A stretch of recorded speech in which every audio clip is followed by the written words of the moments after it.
There is a widespread lack of understanding about poverty and the people whose lives are so severely surrounded by it. Its causes have been explained from a personal individual perspective to one that sees poverty as a result of society and its political, economic, and social systems.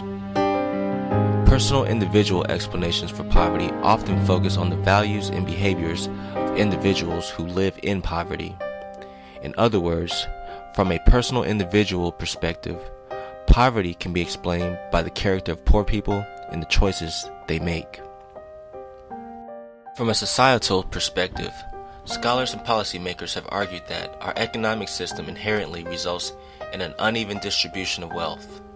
Factors such as racism have caused persistent disadvantage for specific groups of people, and that social institutions, including schools, confer unequal relationships in terms of power and privilege, which are based on class, gender, race, and ethnicity. Indianapolis, Indiana is a place that in a lot of ways reflects the nation at large. In looking at what challenges exist here, we're looking at what some of the nation's challenges are at large. We're going to take a look at what poverty is through the lens of various Indianapolis residents on the south side of Indianapolis and in the mid-north area of the city, and look at why poverty is a pressing issue, how it affects lives, and ultimately, what can we do about it?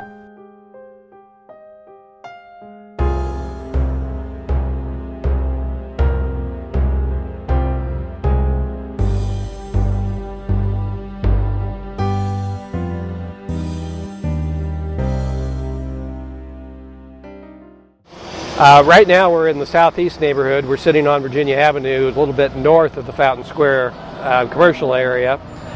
So both neighborhoods historically have been neighborhoods primarily of working people. Mixed income, they've been more affluent people, more middle class people, but working people primarily. And in both neighborhoods throughout the 19th and the 20th century, people lived in those neighborhoods and often they worked in those neighborhoods. In the southeast neighborhood, it was originally in the 19th century German and Irish immigrants that lived here. But beginning in the 20th century, a lot of people moved here from Appalachia, from the upland south, and started to establish themselves here. And for much of the 20th century in both of the neighborhoods, the mid-north and the southeast, it was possible for people to find good jobs with a high school education or less, jobs in industry, and particularly after World War II and with the growth of the unions, people were able to make a good living and support their families well with that kind of education, working industrial jobs. A couple things started to change probably in the 1960s and 70s and have continued to change this. And so beginning around the mid-1960s, they announced they would be building the highways and started to acquire properties or say they would acquire properties. One thing that meant is that people who had invested in homes here found that they lost their homes because they were sold for less than the market price because they were acquired for the highway construction. And so people here in Southeast started to organize against the highways.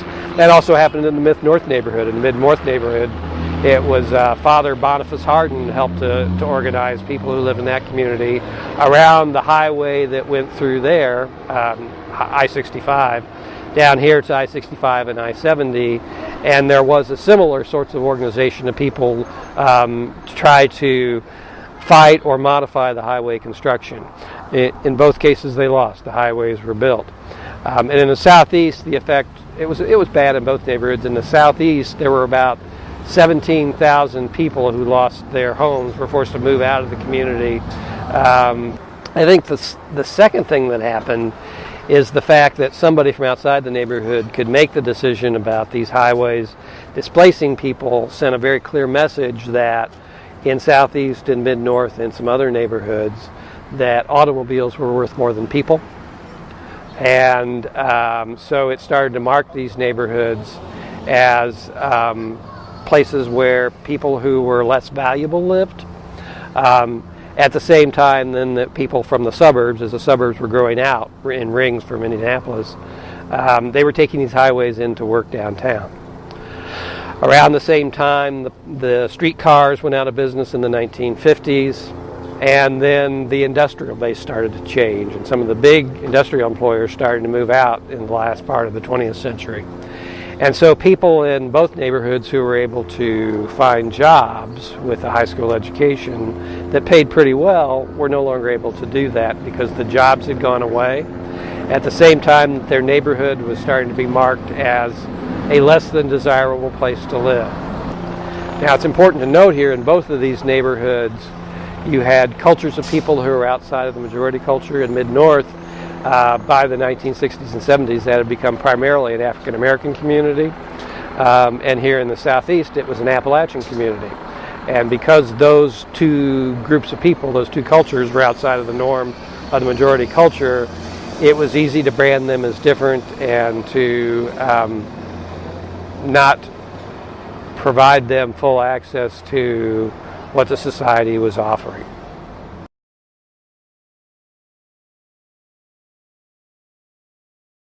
It's all about survival.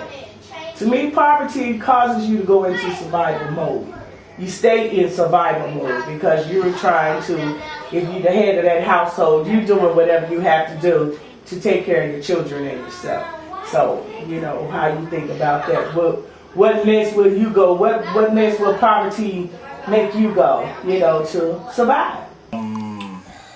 Probably the way I live since the economy crashed, and the way a lot of people live around here, is trying to pay your basic bills, just lights, water, and I think a lot of people are in the same, in the same position. That's poverty for me.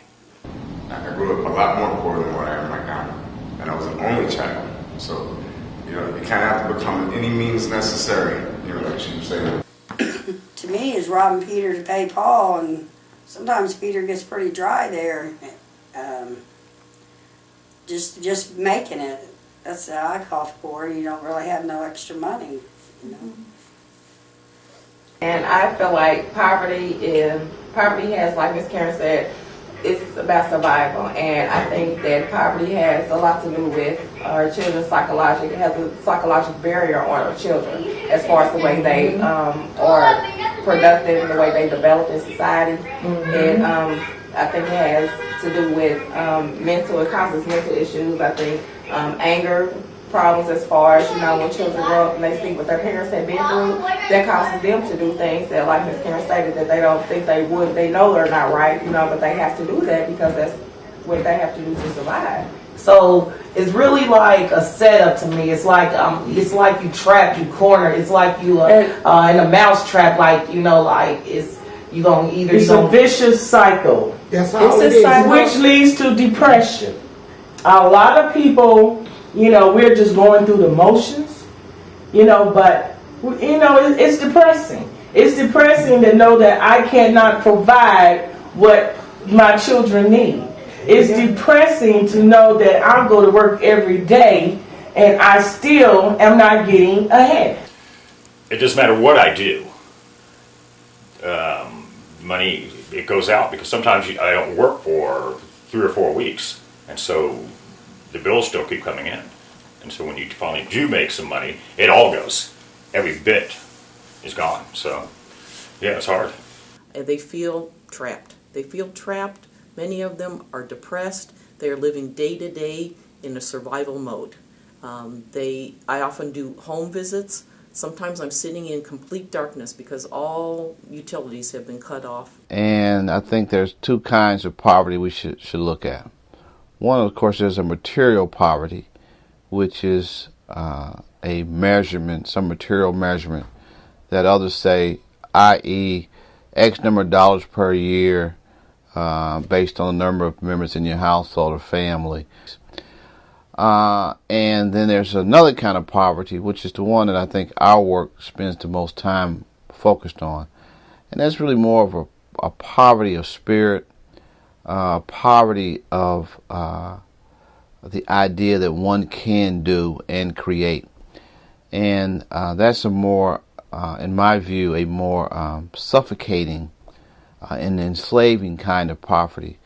Because once you lose your ability to believe that you can do, that your family can do, that your community can do, then $1 million will not have long-term sustainability for self and community.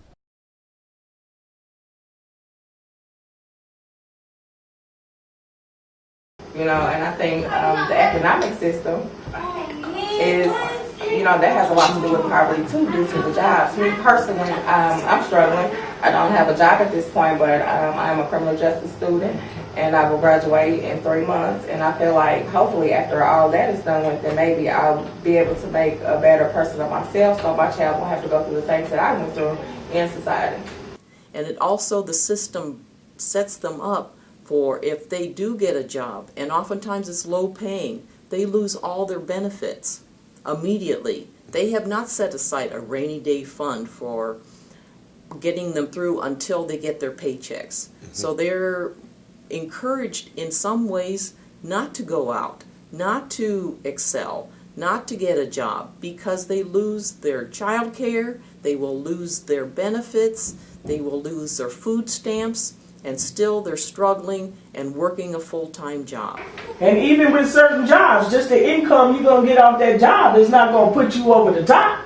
Sure. Because again, you know, right now, you're probably struggling with food stamps, you know, government assisted medical, you know, but once you get a job, all that assistance, the safety nets are gone. You know, so now you're paying out of pocket for medical, you're paying out of pocket for food, child care. You really are working for it. That's considered working for it. Because once you get a job, you know, instead of immediately cutting benefits, I mean immediately, because the new systems now, it automatically flag you if you're working, you know. So therefore you cut off food stamps, you cut off a medical immediately. I mean, give them a 3-month window. Give me 3 months, that's all I need. 3 months, I can stack, you know, a little, you know, have a little nest egg. So I got a safety net. You know, if something comes up, I don't have to run and sign back up for something. I got a safety net. You know, I got a little stash that I can use, you know.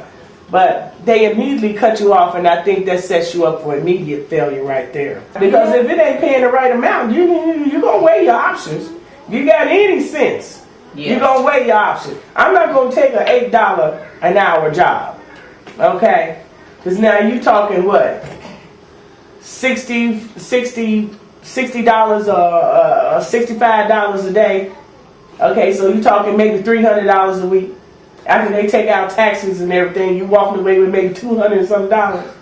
Okay, that is that, and your rent automatically gonna go up. You know, wherever you're living. You know, so now you're talking trying to survive off of maybe $800-900 a month. You're getting a $300 assistance check and $400 worth of food stamps and medical. You know, you may be profiting $100. You are so right, even with the food stamps. Yeah, so it's like, not benefiting. And it's like when you work, like I got me a job and I was on assistance, and you get a job, my job pays me $10.50 an hour, but they go by the $10.50 in which you gross. So I get paid every Thursday. So immediately they cut me off benefits, but I don't have any Medicaid because they take me off, but they leave my kids on there.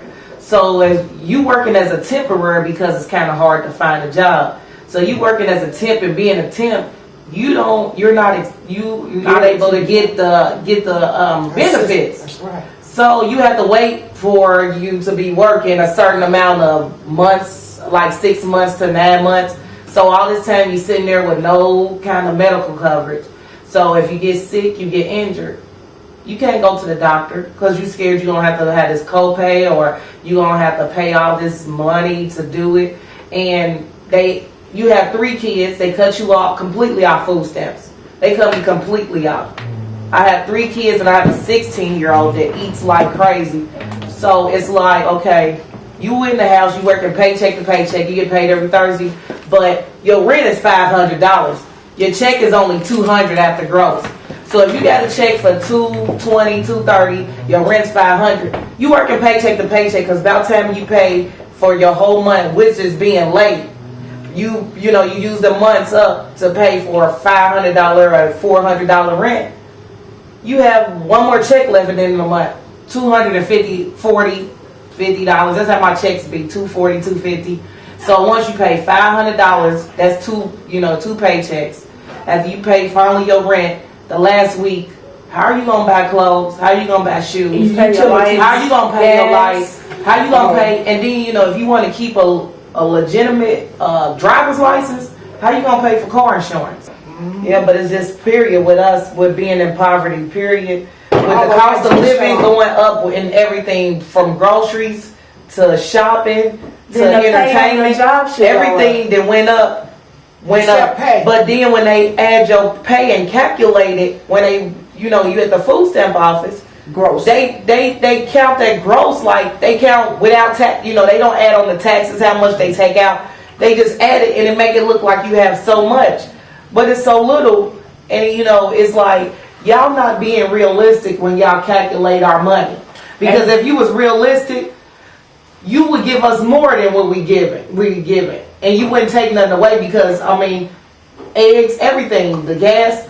Calculate all that stuff and then add up how much we should get. Don't take our money and count it up and then say, "Oh, you made too much." This by your gross. And what kills me is the phrase "livable wage." Yeah, I'm like, okay, so now who calculated this mess? Okay, what is a livable wage? A livable wage.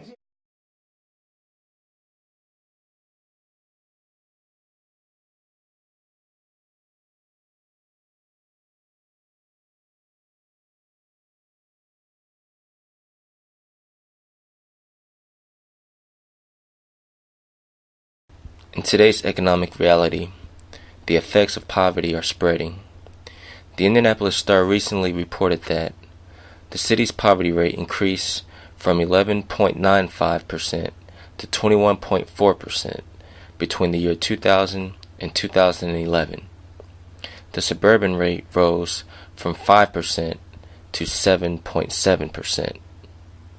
Recent studies done by the Brookings Institute found that nationally, suburban poverty had increased 64% over the past decade, a substantially faster growth rate than in urban areas. Well, I just saw that chain reaction where somebody was doing very well, making pretty decent money, and because of one situation, something happening to the point where they had to deal with the system, they turn around, lose their job, lose one job, not just one job, but two jobs. Because they lose that job and they turn themselves around, try to get into unemployment, they lose their apartment while they're waiting, they lose their car, and before you know it, they're below poverty level.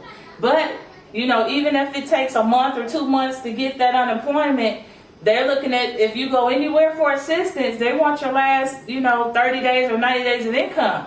Well, you are working, so you're over any income bracket that these places, require, or their limit. You're over all those limits, so you're not getting any assistance with anything. So now you're homeless. Now you're homeless and you have no job. So now, okay, what do? You're still waiting on unemployment, or maybe you're thinking maybe you get approved, or you're still going through the whole process. You have to go through stuff, go through circles to get through that. You get pulled over. You get a ticket. You're not working, so you can't afford that ticket. Now your license is suspended. Okay, your license is suspended, but you're still trying to find a job. You're still trying to figure out where you're going to stay from day to day. And you're still trying to survive every day. You can't afford to pay that ticket. Now your license is suspended. You get pulled over. Now you're in jail. You're in jail. Now you have something on your background, which means you really can't get a job right now. Because especially in certain fields, medical, you can't have anything on your background to work in those areas. So now you not only have something on your background, your license is suspended, you have, jail, you're homeless, and everything, now you're way below poverty, So if you don't have a strong mind mentally, you could break. You could find yourself stealing something from somebody. I remember, you're thinking back to when things didn't matter. Money, certain things that now are so hard to acquire, now they're hard to acquire. It used to be where you didn't think much of it. So you find people doing things they wouldn't normally do. It's about survival. Now you're sleeping in abandoned buildings, abandoned homes. Well, that's a crime. You're breaking the law just trying to find somewhere to sleep. It's until you've been in that situation and felt that grief and that anguish and despair. There's no comprehension. People just couldn't understand it until they lived it. In the pursuit to understand and address poverty, there are many assumptions and myths that dominate people's perceptions. These assumptions and myths often are incorrect, but still affect our approaches to solutions. Here are some common ones.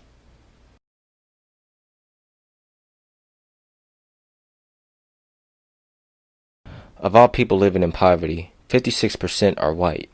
Yet, Black and Latino children are 3 times more likely to be in poverty than their white counterparts.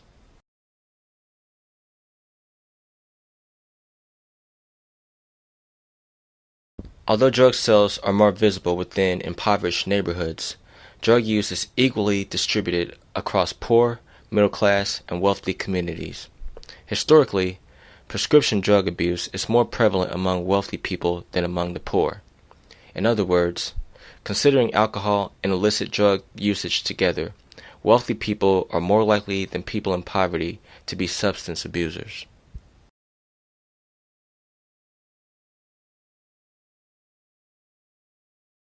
In reality, 83% of children from low-income families have at least one employed parent. About 60% have at least one parent who works full-time and year-round.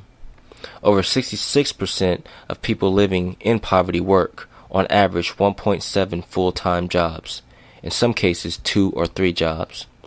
Therefore, the reality is that poor people spend more hours working each week than their wealthier counterparts.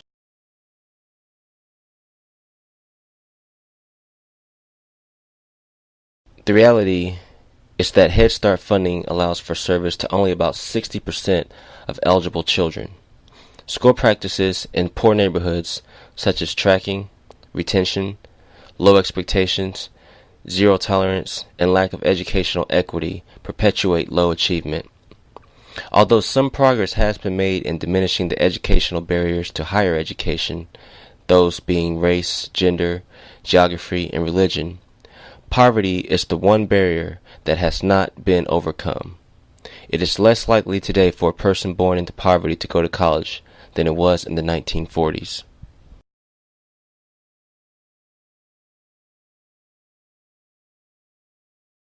The reality is that current welfare policies create barriers to getting out of poverty. The available assistance from government and social services barely helps people in poverty cope with their poverty conditions, let alone break from its grip. For example, only 14% of those who qualify for housing assistance receive it. Others are put on a wait list or turned away.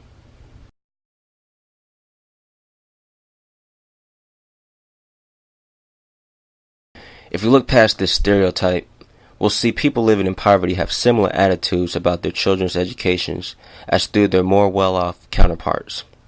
Rarely do low-income parents not care about education. It's more likely that they don't know how to help, and the current system provides them with limited opportunities to be involved in ways that fit into the realities of their lives. Low-income parents work multiple jobs, often work evenings, and do not have paid leaves, are unable to afford childcare, or do not have transportation. For many, their past and present experiences at school have been a source of discomfort, unhappiness, and stress. It's a place they feel that they did not and do not belong. Poverty has the greatest effect upon the most vulnerable in society, children. There is virtual unanimous agreement across all fields of study related to human development that poverty has an adverse effect upon the psychological development, academic achievement, and overall health of children.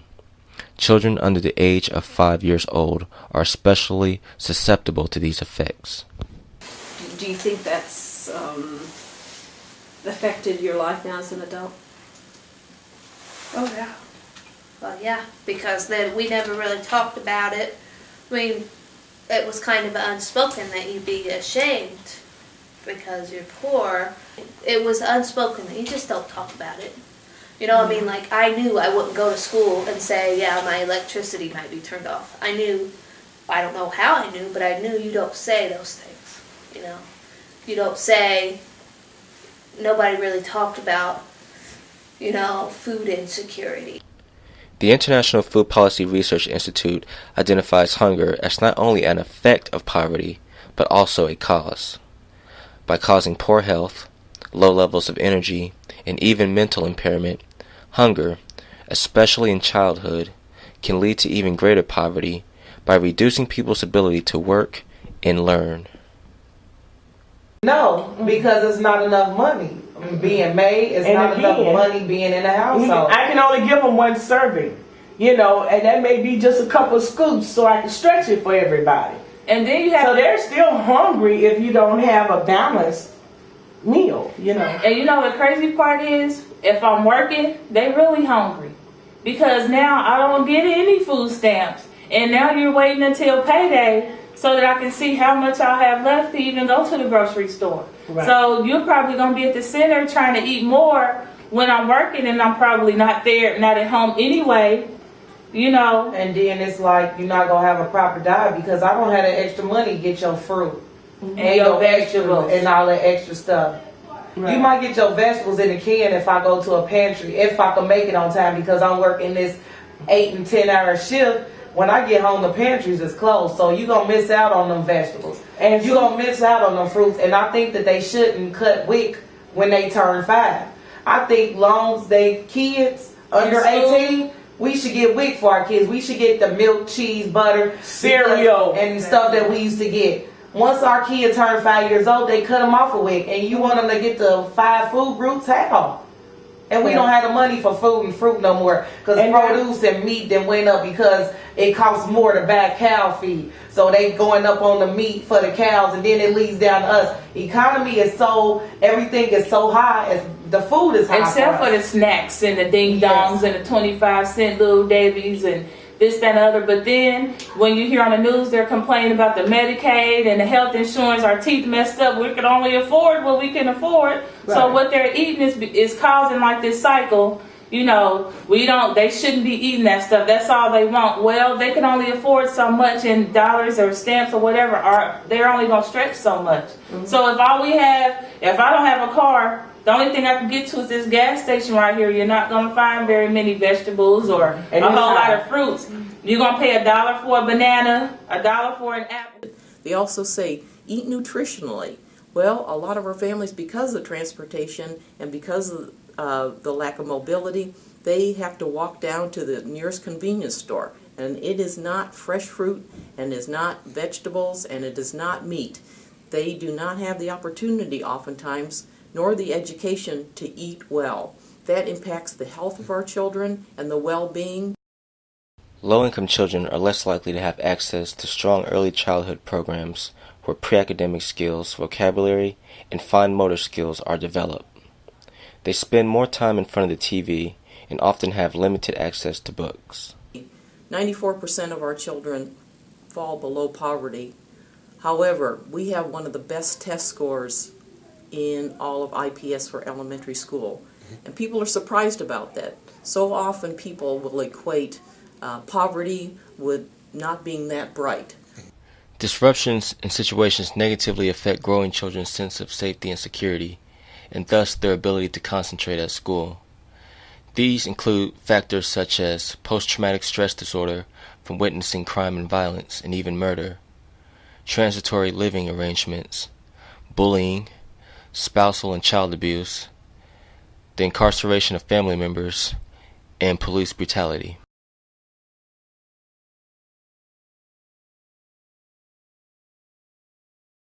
The children will come up to me and they will tell me about struggles in their families. I know it's a lot of times out of frustrations. Somebody's drinking a lot, they're doing drugs, there is domestic violence, our children end up in shelters, and these are the kind of things day to day that they see as a reality. And so how do they know that there's something else, another life out of there. But these are the lives that some of our children are leading. I truly believe that our parents want the best for their children, but many times they are caught up with the devil. They do not know how to provide for their children, and they have given up because they feel crushed. They feel crushed from a very early age. A lot of our children wonder, why should I rise above this? What is it in it for me? I don't see what the payoff would be. Why should I do well in school? I'm not probably going to be able to afford to go to college. It's not going to afford me a better lifestyle than what my family has done. I don't see how I can get out of this. Well, there seems to be something in our culture also that it's not cool to be smart. It's not cool to be smart, and it's not cool to do well in school. And those people who are trying to excel like that, you're some kind of goody, or you're trying to be white, or you're trying to be somebody you shouldn't be because look at where you come from. Right. Don't even think about rising above where you came from because you're just a poser. You're a pretender, and you don't deserve, and going back to self-esteem, you don't deserve because you are not a good person. Look where you came from, and who do you think you are going forward to make yourself somebody? After we look at the effects of poverty and how children in particular are affected, the question remains, whose responsibility is poverty, and where are the solutions to be found?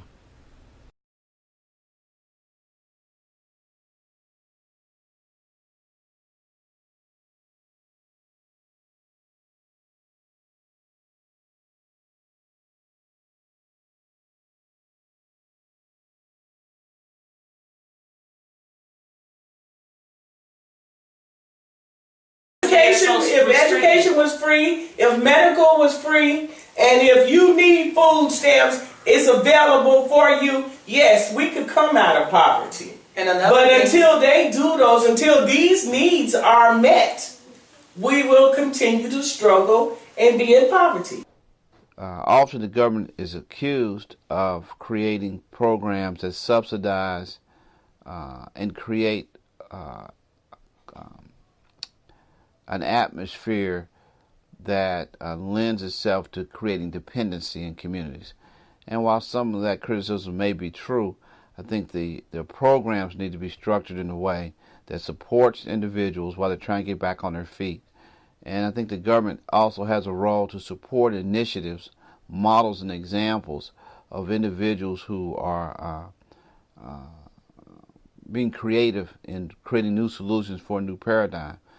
Creating programs and a culture that encourages people to contribute to their communities, get engaged in their communities, and give back to their communities.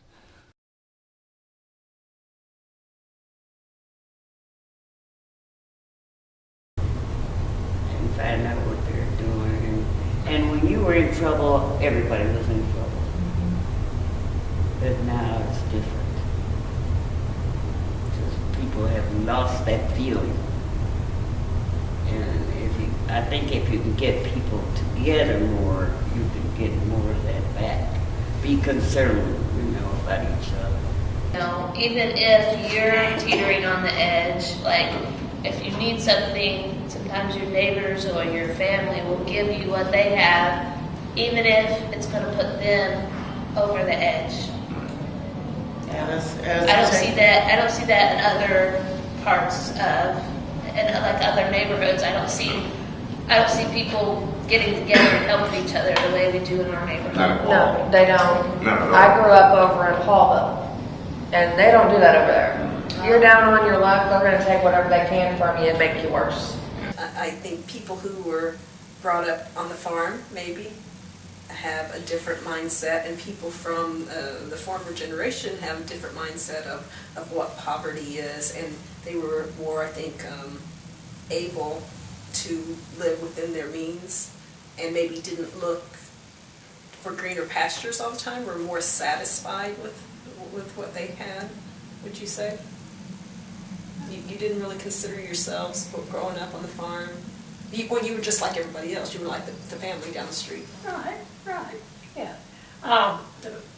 The way we were, like living in the country, you raised about everything that you needed for food. Like my dad had cows, and he would, I don't remember, he didn't have, at that time, there in the country where we lived, he didn't sell milk. But he would have the cows to have calves, sell the calves, and that brought in money. But so we had plenty of milk, the good homemade butter, and all that, and we'd give milk to the neighbors, anybody that didn't have milk, and we would, if they're still, maybe give it to the hogs. They loved it. So, but I sure never thought at that time there'd be a day when I'd be paying close to $3 a gallon for milk. But we had plenty of food and everything. We didn't have much money, but you know, if you've got all that and you're not paying rent, you're not paying this, you don't have to have that much money. We had time with you know, each other, and so at Christmas time we thought, well, our Christmas, we didn't get a lot of gifts. We didn't think of getting a lot of gifts, but what we look forward to is going over and spending the night with Aunt so-and-so and Uncle so-and-so. Well, you've got to go there during Christmas, and that was the big Christmas. That was just being with them. You know, we didn't think about getting a lot of gifts. So what did you get? You got something in your stocking? Oh, Santa Claus always come and left us stockings. And what did you get in the stockings? Oh, we always had banana and an orange and an apple and whatever. Of course, we had plenty of apples during the summer, you know. Everybody had, you know, peaches and pears and plums and all that. If you didn't have it, and so had some, and whenever everybody shared, you know, when it was in season, they shared everything, and then they would can stuff, make preserves, you know, that stuff. I think we can all see now that money don't always bring happiness, because I think some of the people that we think of are rich people and got all kinds of money, but they're not happy. You don't have to have a lot to be a family. Like I said, I had 23, and we were a family. I mean, my mom didn't cook the food, but it was given to us, you know. And we felt good because we could share it with someone else. And that's what's been taken out of the world altogether, I think, is other people sharing and caring about the next person. You know, it's a, you know, we really need to go back to the village. These times now, we need to go back to the village concept, you know, like we were raised. You know, I don't want to tell my age, but, you know, me growing up, you know, that whole community, we had, everybody was our parent. You got caught doing something wrong, you got beat by maybe 3 or 4 people before you made it to the house, and then the big kahunas was waiting on you. You know, so that was a deterrent. But the system now has took that village concept away. The system has failed it. The system failing these children. The system is failing society. But yet they want to blame the parents.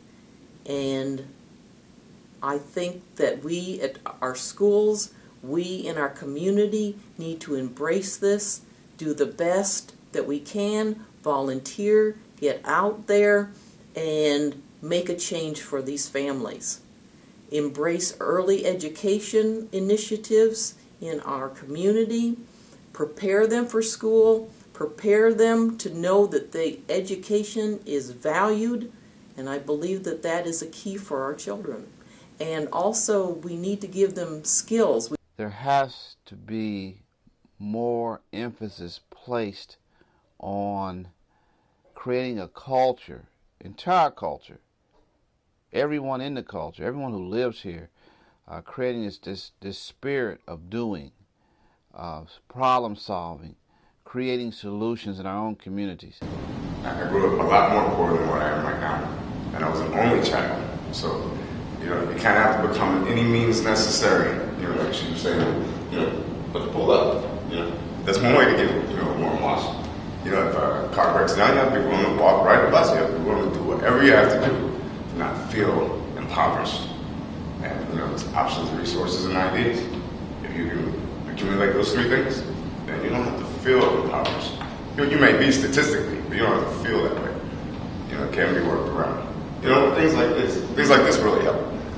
This is where you find options, resources, and ideas. Our programs focus on creating a culture and an atmosphere that encourages people to do for themselves, and creates an atmosphere where folks want to give back to their communities.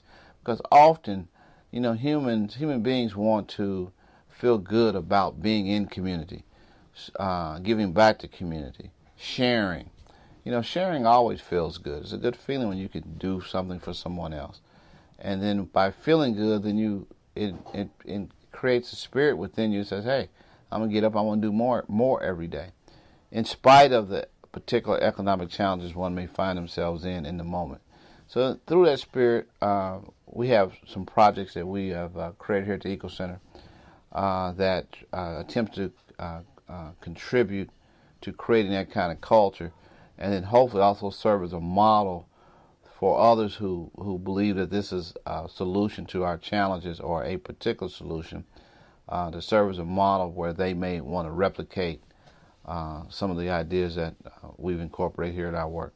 So in that note, one of course is KI New Media, which is creating this video. This initiative was started without any cash. We had some camera equipment. We have another team that does web design, generate their own revenue stream, and support our work. Another enterprise that speaks to that would be our Rain Barrel initiative, Express Yourself Rain Barrels. And simply put, we create rain barrels that engages us with community, engages us with trying to do our part for the environment, and then also to provide low-tech economic opportunity for part-time work. That's what we're building it towards, particularly for those individuals who, in this particular current economic reality, find difficulties finding work. So that's another model that we've created with a very small amount of capital to start it off. Very practical, pragmatic piece that builds resilience and confidence and skill set that can be used to go out and generate your own economic opportunities using these 21st century tools. We've looked at facts and we looked at statistics, and we've looked at the perspective of people within our communities. But the question remains, what is your response and perspective on poverty, and how will you address the need to combat it? Ultimately, the task is upon us as individuals, communities, and as society to craft sustainable solutions to poverty.